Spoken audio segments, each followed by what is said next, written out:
তো আবারও একটি নতুন গুরুত্বপূর্ণ ভিডিও নিয়ে চলে এলাম। তো আজকে বাংলা শস্য বীমা যোজনার ফসলের ক্ষতিপূরণের টাকা ইতিমধ্যেই কৃষকদের অ্যাকাউন্টে ঢোকা শুরু হয়েছে।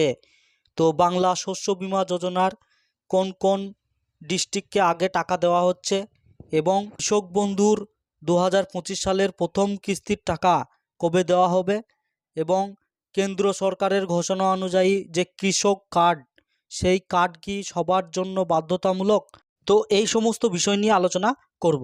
তো ভিডিওটি শুরু করার আগে অবশ্যই চ্যানেলটিকে সাবস্ক্রাইব করে রাখুন এবং এই ধরনের আরও নিত্য নতুন ভিডিও বা সরকারি যে কোনো যোজনার প্রথম আপডেট পেতে অবশ্যই চ্যানেলটিকে সাবস্ক্রাইব করে রাখুন। তো চলুন ভিডিওটি শুরু করা যাক। তো মাননীয় মুখ্যমন্ত্রী ঘোষণা অনুযায়ী রাজ্যে 350 কোটি টাকা বরাদ্দ করা হয়েছিল, যা 9 লক্ষ কৃষকদের অ্যাকাউন্টে এই টাকা দেওয়া হবে, যা ইতিমধ্যেই কৃষকদের অ্যাকাউন্টে ঢুকতে শুরু হয়ে গেছে। তো এখনও কিছু কিছু জেলাতেও দেওয়া শুরু হয়েছে, পরবর্তীতে বাকি জেলাগুলোকে দেওয়া হবে। তো এর সঙ্গে সঙ্গে আরও একটা খবর দিয়ে রাখি যে কৃষক বন্ধু প্রকল্পের 2025 সালের প্রথম কিস্তির টাকা পরিমাণ বৃদ্ধি হয়েছে, যা কৃষকদের অ্যাকাউন্টে ফেব্রুয়ারি মাস থেকে দেওয়া শুরু হবে। তো এবার আমরা আলোচনা করব যে কেন্দ্রীয় সরকারের ঘোষণা অনুযায়ী যে কৃষক আইডি বা কৃষক কার্ড করা বাধ্যতামূলক, অর্থাৎ যারা পিএম কিষাণ বা কিষাণ সম্মান নিধির টাকা পাচ্ছেন তাদেরকে কিন্তু এই কার্ড করা বাধ্যতামূলক। তাই অবশ্যই এই কার্ডটি কিন্তু করিয়ে রাখবেন।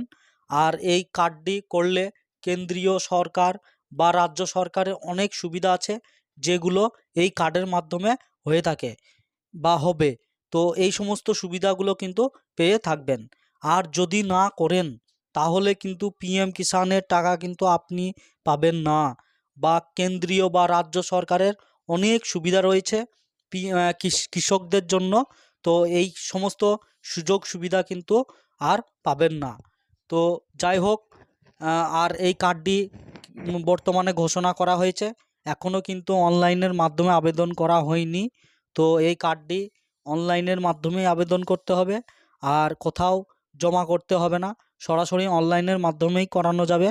তো অবশ্যই কার্ডটি করিয়ে রাখবেন, না হলে কিন্তু অনেক সমস্যার সম্মুখীন পড়তে হবে। তাই অবশ্যই কার্ডটি করিয়ে রাখবেন। তো আজকের ভিডিও এই পর্যন্তই। ভালো লাগলে অবশ্যই লাইক, কমেন্ট, শেয়ার করতে ভুলবেন না।